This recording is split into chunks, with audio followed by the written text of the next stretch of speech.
Le donneur de sang est célébré le 14 juin de chaque année et son objectif est de faire connaître à l'échelle mondiale les besoins en sang et en produits sanguins sûrs aux fins de transfusion.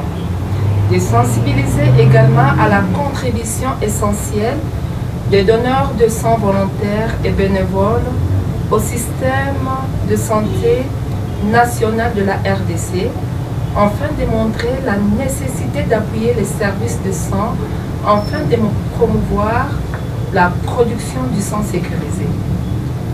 Le sang et les produits sanguins sûrs qui permettent de réaliser les transfusions constituent un aspect essentiel de soins de la santé publique pour sauver des millions de vies et améliorer la santé et la qualité de vie de nombreux patients au quotidien. Alors que le besoin de sang reste universel, en revanche, l'accès au sang sécurisé ne l'est pas. Les pénuries à sang sont particulièrement criantes dans le pays en développement, la RDC en général et la province du Nord Kivu en particulier n'est pas épargnée. Avant de poursuivre mon allocution, nous remercions vivement et sincèrement tous les donneurs bénévoles de sang, les héros de l'ombre, qui grâce à leurs gestes si louables ont sauvé des milliers de vies en raison de 72 vies par jour. Nous les remercions sincèrement. Les statistiques dans la province du Nord Kivu montrent que, d'une manière générale, en Afrique subsaharienne, en 2017, les décès maternels ont représenté 303 000 cas directement dits à 5 complications: l'hémorragie, septicémie, éclampsie, rupture de l'utérus, complications liées à l'avortement.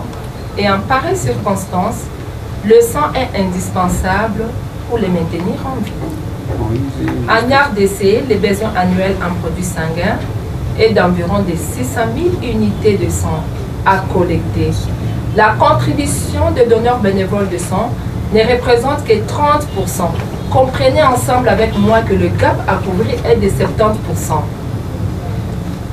Depuis 2019, les démarches et les demandes en sang au Nord Kivu ne cessent de se multiplier suite à l'épidémie sanglante d'Ebola,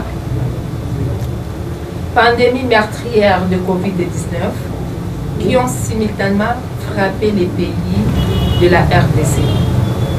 À ces malheurs s'ajoute la récente catastrophe de l'éruption volcanique de Nyiragongo. Et le déplacement massif de population n'est fait qu'accentuer la situation de misère que traverse la population de Nord Kivu. Des familles entières, dont les femmes enceintes, allaitantes, jeunes filles, vieux et enfants, se retrouvent dans des conditions de vie sinistres. Et sans mesures importantes de protection, nombreuses familles passent la nuit à la belle étoile, restent exposés aux piqûres de moustiques, manque d'eau potable et manque d'accès à l'alimentation équilibrée. Des enfants ont présenté l'anémie et d'autres maladies sévères liées à la précarité des conditions de vie pendant cette crise volcanique. Des femmes enceintes, allaitantes, prises de psychose ont connu des avortements, des accouchements précoces et autres complications liées à la grossesse. Des interventions chirurgicales liées au cas d'accidents fréquents de véhicules, écroulement des maisons causés par des séismes à forte magnitude sur Goma et environ, pour ne citer que cela.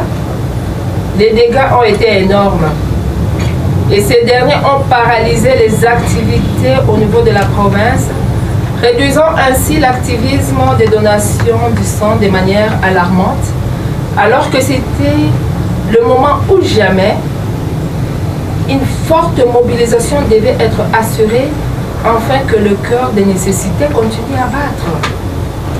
Fort malheureusement, au cours de ces différentes calamités, les taux moyens des dons de sang a chuté d'une manière visible de 17%. La fréquence des collectes de sang a diminué d'une manière remarquable de 25%, alors que la demande de sang est restée galopante au niveau des hôpitaux au Nord Kivu. Présentement, les sites de collecte de sang sont fermés.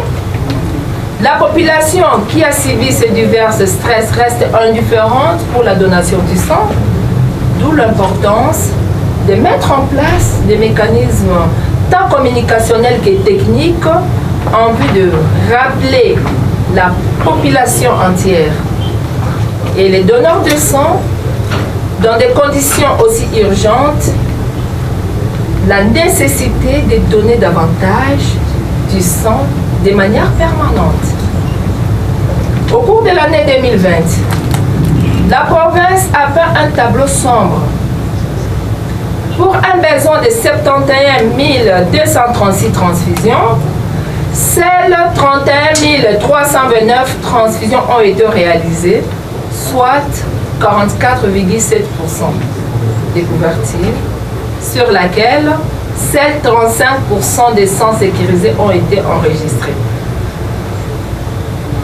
Ainsi pour dire, les besoins restent urgents et la situation est alarmante et criante. Plusieurs réponses humanitaires multisectorielles sont en cours de répondre aux besoins sociaux de base, mais aucune mobilisation des fonds n'a été faite en réponse aux urgences que nécessite la transfusion sanguine. Alors que le sang reste une thérapie indispensable, aucun budget n'a été intégré dans l'action humanitaire d'urgence comme priorité en réponse aux besoins multiples en transfusion. C'est pourquoi, sous le thème « Donnez votre sang pour faire battre le cœur du monde », le Centre provincial de la transfusion sanguine s'est joint au monde entier en vue d'orner en cette date du 14 juin 2021 ces euros donneurs de sang en célébrant la journée mondiale des donneurs bénévoles du sang. Pour cette année 2021, l'attention de cette journée porte sur la situation d'urgence qui demande une fusion et concentration de forces de tous les secteurs en vue de mettre à l'abri la population à nécessité permanente du sang en évitant toute pénurie. Il est ainsi une occasion particulière pour les autorités tant nationales que provinciales de tirer la leçon d'alarme, de faire un appel aux donneurs, acteurs communautaires et partenaires du secteur de la santé à travers une série d'activités. Cette journée mondiale est également l'occasion de lancer un appel à l'action au gouvernement, aux autorités sanitaires du pays, afin qu'ils mettent en place ces systèmes, des infrastructures permettant d'augmenter la collecte du sang auprès des donneurs volontaires et bénévoles du sang, qu'ils allouent des ressources nécessaires à ces activités promotionnelles de production du sang sécurisé et des dons de sang.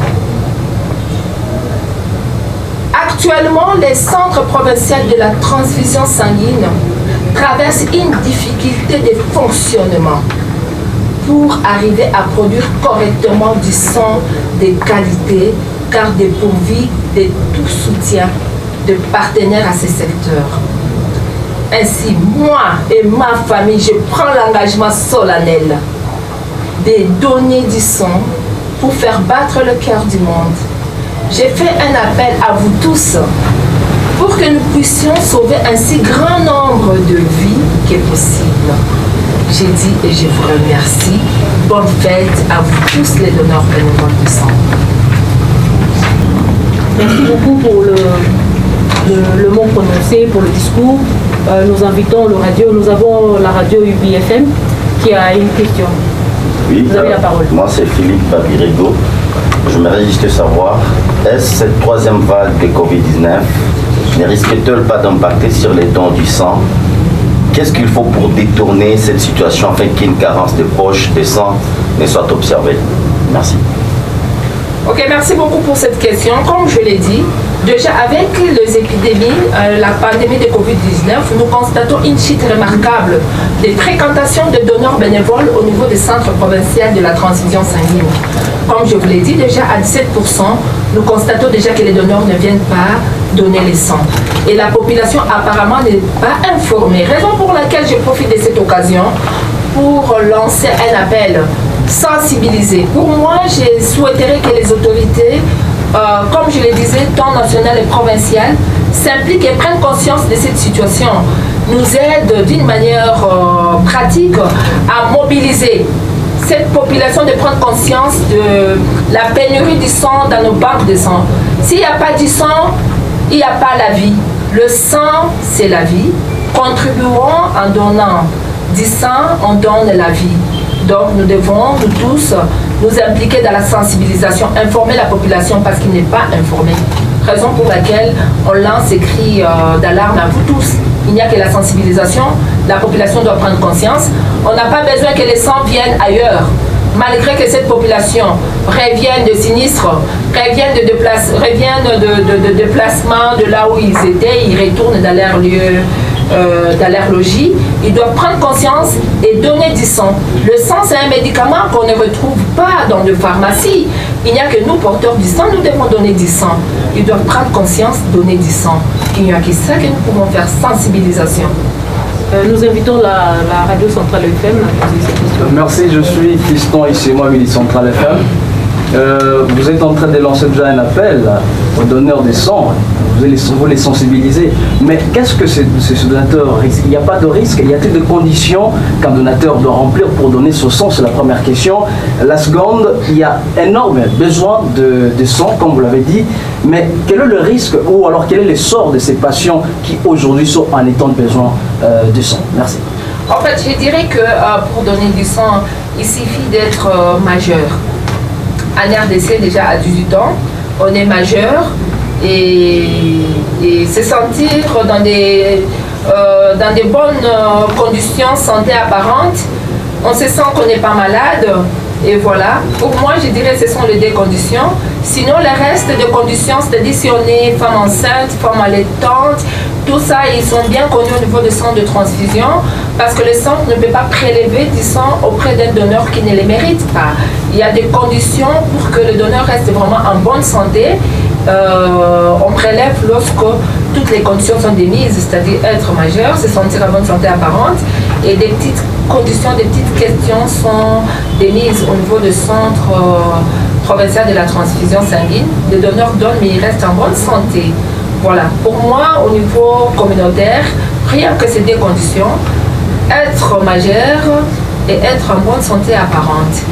Et la deuxième question, c'est rapporte sur... Justement, le sort des malades qui ont besoin de ces sangs-là. Si la population ne prend pas conscience que le sang, c'est un médicament précieux, qu'on peut l'avoir qu'auprès de l'être humain, il ne donne pas du sang, il y a pénurie, c'est le décès. Je vous ai dit que pour un besoin de 71 000, il n'y a que 31 000 sangs qui ont été disponibles. Je me pose la question de sort de 66% de cette population qui en avait besoin. Le sort est entre les mains de Dieu, hein. Mais je dirais que beaucoup ont péri. Beaucoup ont péri parce qu'on n'a pas donné du sang dans la communauté. Nous invitons la radio Nissi FM à poser cette question. Oui, je suis Innocent Bicharoula de Nissi FM. Madame, vous avez parlé de la situation qui est un peu compliquée. Il n'y a pas la présence du sang. On sait quand même qu'il y a eu changement par rapport à l'année passée. Et c'est un problème pour la population. Mais est-ce qu'on peut savoir quelles sont les difficultés que vous êtes en train de parcourir dans le traitement du sang? Et qu'est-ce qu'il faut pour qu'il y ait quand même une amélioration et que la population se retrouve à avoir le sang qui est bien traité? Ok, merci beaucoup. La production du sang, pour qu'elle soit vraiment indemne, qu'il soit vraiment bénéfique pour la population, à ces jours on les traite, ça nous coûte 67,7 $. Actuellement, la population ne donne que 20 $. Et pour la population, c'est déjà honoré, c'est déjà trop cher, c'est déjà inaccessible.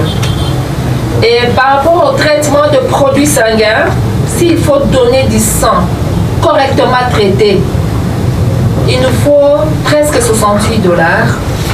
Avec le coût actuel, c'est ce que nous faisons. Actuellement, on se bat de gauche à droite d'une manière ponctuelle. Nous faisons des plaidoyers auprès de partenaires qui le veulent bien. Ils nous appuient d'une manière ponctuelle. Et lorsque ces partenaires qui n'ont pas planifié ces activités d'appui, dans leur planification, nous avons des difficultés de rendre du sang sécurisé à cette population. Et si la chose continue à perdurer, le fonctionnement de cette manière, à un certain moment, ça va s'arrêter d'une manière tacite. La population risque de ne pas avoir du sang sécurisé. Il risque d'avoir du sang non sécurisé avec toutes les conséquences possibles. Lorsque vous n'avez pas du sang sécurisé, c'est la maladie du VIH, la maladie de l'hépatite C, la maladie d'hépatite B et syphilis qui se propage dans cette population. Le sang sauve, oui, mais si le sang n'est pas traité, il augmente la contamination des maladies transmissibles par le sang. Pour nous, c'est un cri d'alerte. Lorsqu'un partenaire vient appuyer le système de santé, il doit se rendre compte que le médicament, le sang, c'est un médicament qui ne s'achète pas. Le sang, c'est un médicament qui doit être traité sur place.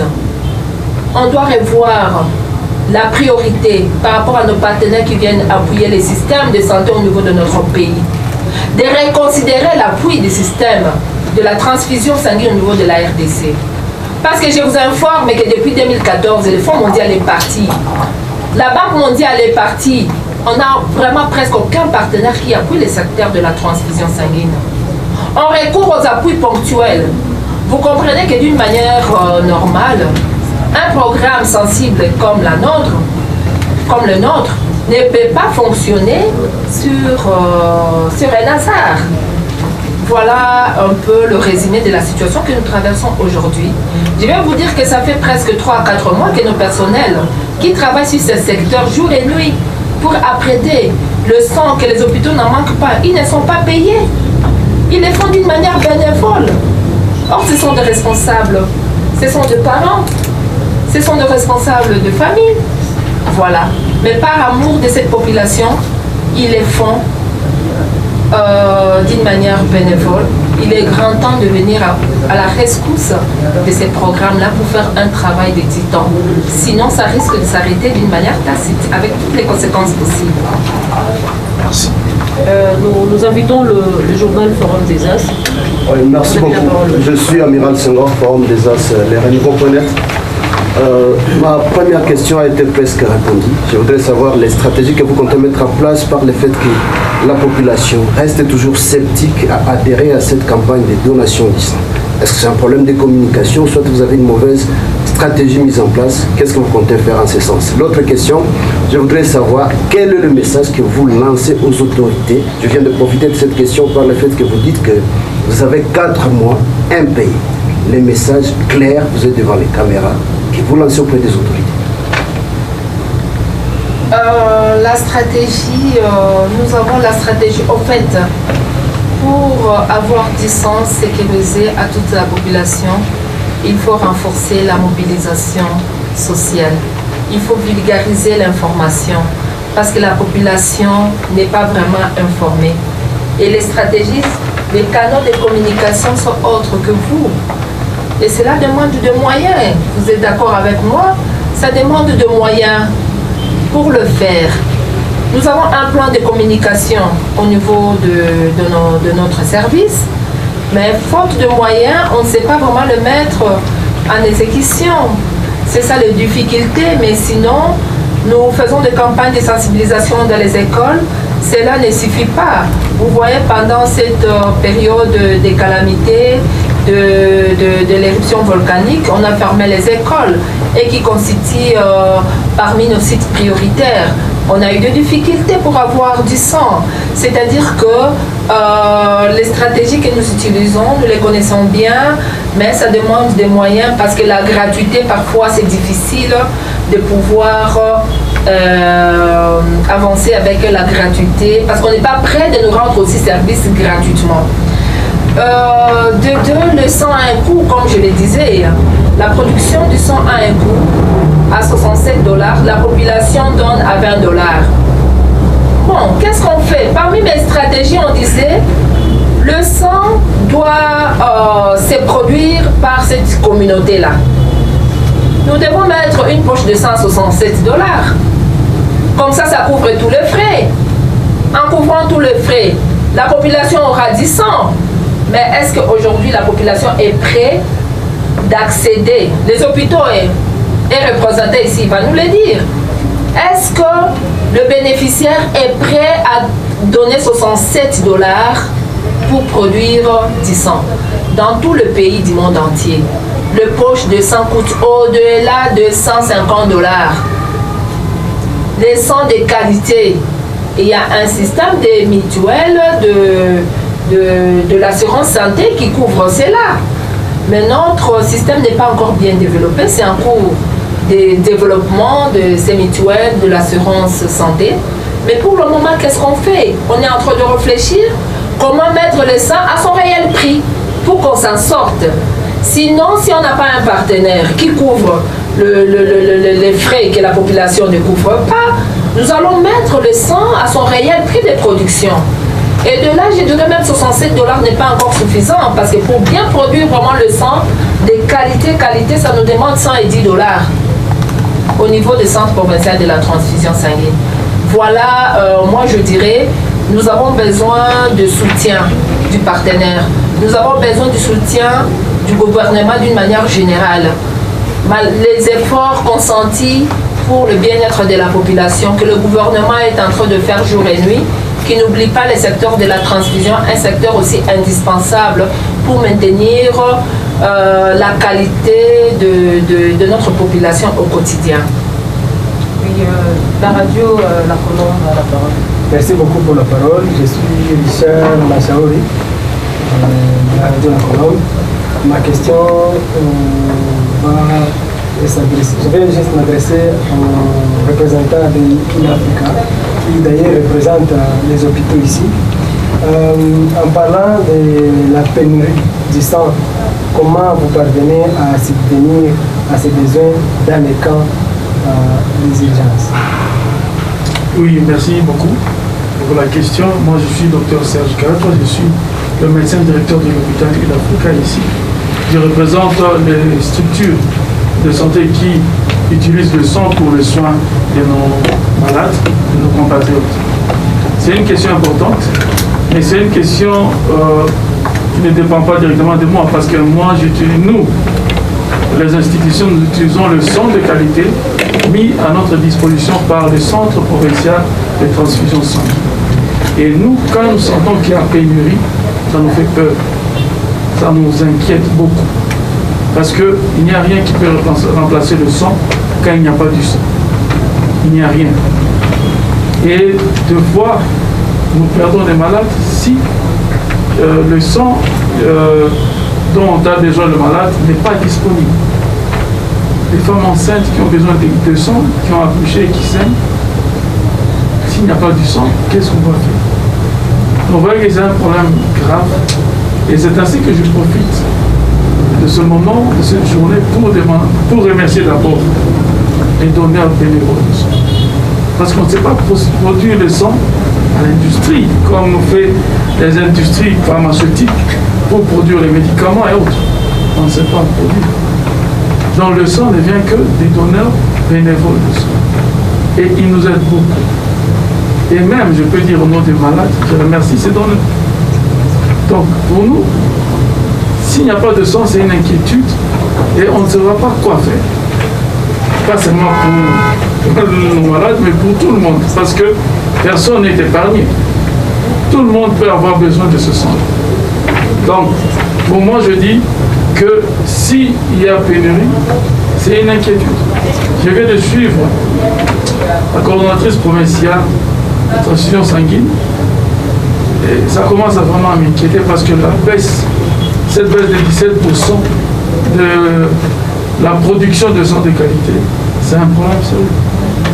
Parce que je vous dis maintenant, on est là en train de chercher du sang. Heureusement, jusqu'à présent, on n'a pas vraiment complètement manqué du sang. C'est grâce toujours à ces donneurs bénévoles. Mais s'il arrivait qu'il n'y en a plus, qu'est-ce qu'on va faire? Peut-être les scientifiques qui y travaillent, mais jusqu'à présent, il n'y a pas encore de réponse à ça. Donc, ce que je dirais que c'est pour nous une inquiétude, c'est vraiment un problème réel. Et j'espère que toute la population de Goma, à Goma, nous avons plus d'1 million d'habitants. Donc, si même le 1/10 de la population offre le sang, on va avoir 100 000 poches de sang. Malheureusement, vous avez vu les statistiques. Il n'y a que 31 296. Voilà. Sur toute une population d'1 million et plus, on n'a que 31 000 poches de sang. Vous comprenez que c'est un problème. Malheureusement, c'est volontaire. C'est ainsi que vraiment, au nom de nos malades, au nom de nos structures, j'exhorte, je demande à la population de donner le sang, gratuitement, bénévolement. Je vous remercie pour la question. Oui, la radio La Colombe a une question. En fait, juste, je voulais avoir quelques témoignages de gens qui ont donné du sang, qui ont bénéficié des sangs en provenance du CPTS. Merci pour la question. Je suis révérend pasteur Roger Kalonji, Kabea, et dans l'église Nazarène internationale. Donc ici, je représente d'un côté les servantes et les serviteurs de Dieu, de l'autre côté les donneurs réguliers et fidèles du sang. Je vais vous donner un témoignage par rapport à ma donation du sang. Pourquoi je me suis engagé à donner du sang? À un moment donné de ma vie, je suis tombé malade. J'avais la malaria accompagnée de la typhoïde. Et au cours de cette maladie, de ces maladies, j'étais tombé anémique. Donc j'avais perdu un grand pourcentage de mon sang. J'étais tout près, je voyais déjà la mort. Mais grâce à notre Seigneur, on cherchait. Pendant cette période-là, c'était avant CPTS. Donc on cherchait des donneurs de sang. Et moi, il y avait un frère que je salue en passant, il est à Kinshasa. Il s'est présenté, il a donné son sang, c'est ainsi que j'étais sauvé. Après quelques années, je suis aumônier à l'Institut Zaner, que vous connaissez bien. Je donne cours de religion. Un groupe de staff de CPTS était venu pour recueillir le sang, pour qu'on donne le sang. Et pendant ce moment-là, je m'étais présenté aussi pour donner le sang. Et quand j'ai donné le sang, les élèves qui me voyaient, c'était la première fois de donner le sang, les élèves qui me voyaient et croyaient que j'ai donné le sang pour du pain. J'ai donné le sang pour du pain. Et pourtant, ce n'était pas ça. Moi, j'ai donné le sang et c'était là une grande décision sur base de ce que j'avais connu. Et je m'étais engagé ce jour-là. J'avais donné mon sang et ce jour-là, jusqu'aujourd'hui, je m'étais engagé. C'était une grande décision et je suis devenu un donneur, je dis bien un donneur régulier et fidèle du sang, puisque aujourd'hui, depuis 2011, j'ai donné plus de 30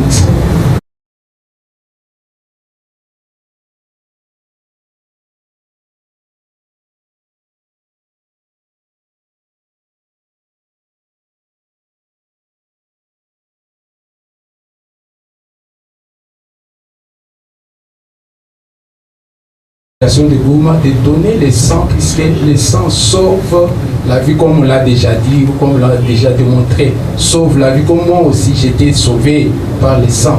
Je demande à la population de donner le sang. Et je profite de l'occasion pour, en particulier, j'interpelle mes collègues servantes, serviteurs de Dieu, puisque dans beaucoup d'églises, il y a de pesanteurs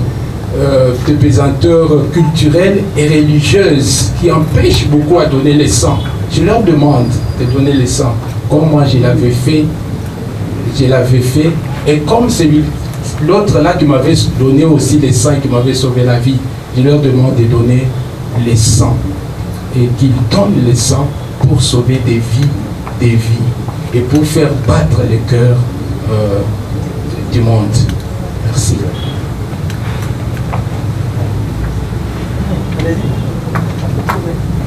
En tout cas, à l'occasion de cette journée, qui est une journée vraiment des donneurs de sang de partout du monde, je viens vraiment les remercier sincèrement parce que l'acte, les dons qu'ils font, ça, je ne sais même pas comment les représenter parce que ayant une fille qui est anémique quelque part, qui reçoit régulièrement de leurs dons de sang, qui reçoit en cas de nécessité, en cas de besoin, qui chaque fois, quand nous courons dans les hôpitaux, nous trouvons ce sang-là qui se trouve quelque part pour être transfusé à tout moment. Vraiment, ces donneurs-là, ces zéros dans l'ombre, moi, aujourd'hui, je profite, comme c'est leur journée. Je viens vraiment les remercier. Je viens sincèrement dire merci à tous ces donneurs-là. Et je viens demander également à d'autres donneurs, peut-être, qui actuellement ne donnent plus, de recommencer encore à donner. Je demande à ceux-là qui n'ont jamais osé, d'oser vraiment une fois donner le sang, parce que ce sang-là sauve beaucoup de vies. Ce sang-là sauve vraiment. Quand je regarde comment est-ce que ma fille de foi manque le sang, et quand je me retrouve avec un sachet, une poche de sang quelque part, et on la transfuse, je me dis, mais ce sang provient d'où? Mais qui est cette personne qui a sauvé ma fille?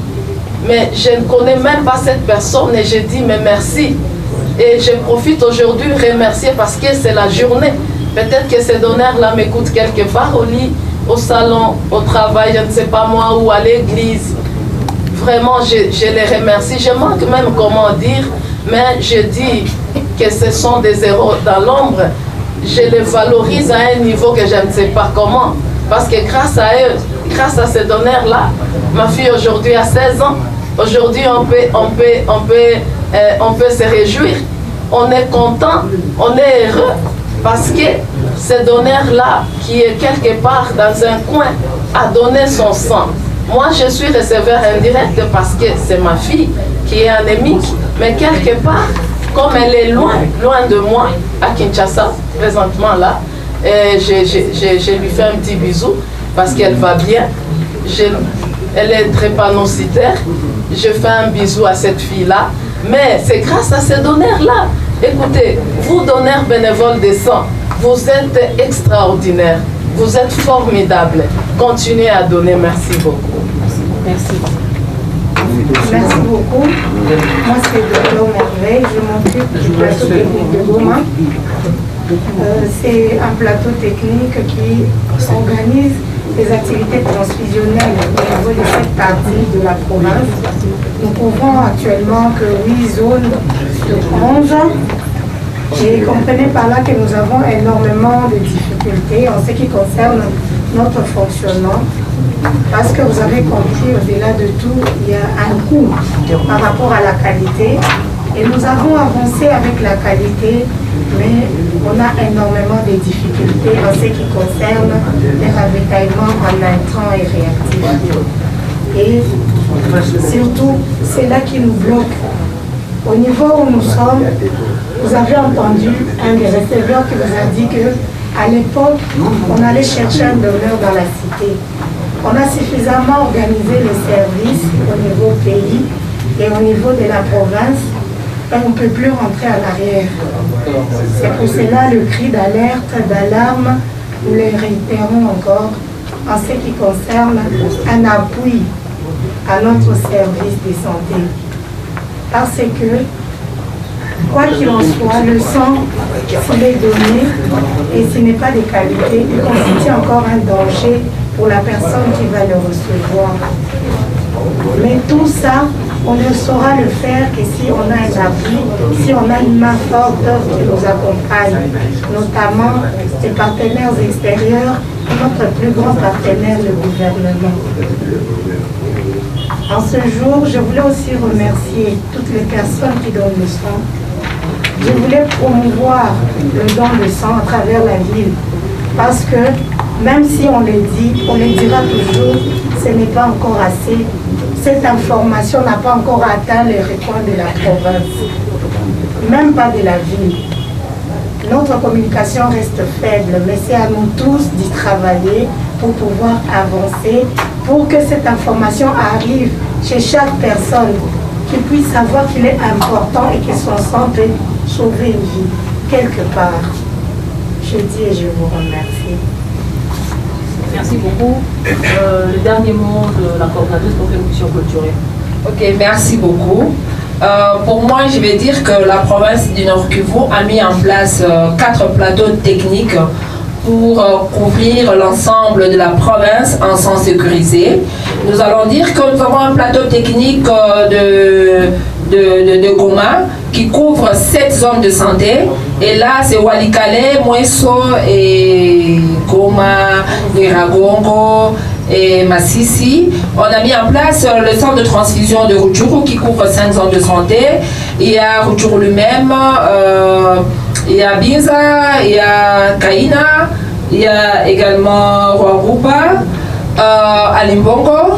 Il y a la zone de santé une partie de Lubero qui est couvert par les centres de transfusion de Rutshuru. On a mis en place un plateau technique de Butembo qui couvre 10 zones de santé. Hein. Donc, Butembo, Katwa, Mangoroji, pas la liste des langues. Il y a le centre de transfusion de Beni qui couvre 4 zones de santé, Beni lui-même, Oicha, Moutouanga, là où il y a des blessés de guerre, partout là-bas. Voilà les stratégies efficaces que nous avons vraiment développées pour essayer de couvrir toute la province. À tout ce monde-là, à tous ces donneurs de sang qui donnent du sang dans ces plateaux techniques, nous leur souhaitons vraiment bonne fête et nous les encourageons de venir donner d'une manière permanente les sangs pour sauver les vies des blessés de guerre, de ces femmes qui accouchent et qui ont besoin d'eux. Mais qu'à cela ne tienne, nous profitons de la présence de notre autorité nationale numéro 1 qui écoute ces cris d'alerte. D'une manière ou d'une autre, ils vont l'écouter. On a besoin de son appui. On en a besoin. La province a connu des sinistres.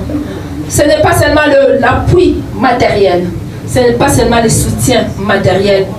Il y a également le soutien en appui à la production du sang sécurisé pour subvenir aux besoins de cette population qui a besoin de retrouver sourire, de retrouver la joie d'être parmi les autres, avoir la disponibilité du sang dans les hôpitaux. Merci. Ainsi, j'ai conclu en souhaitant bonne fête à nous tous. Merci.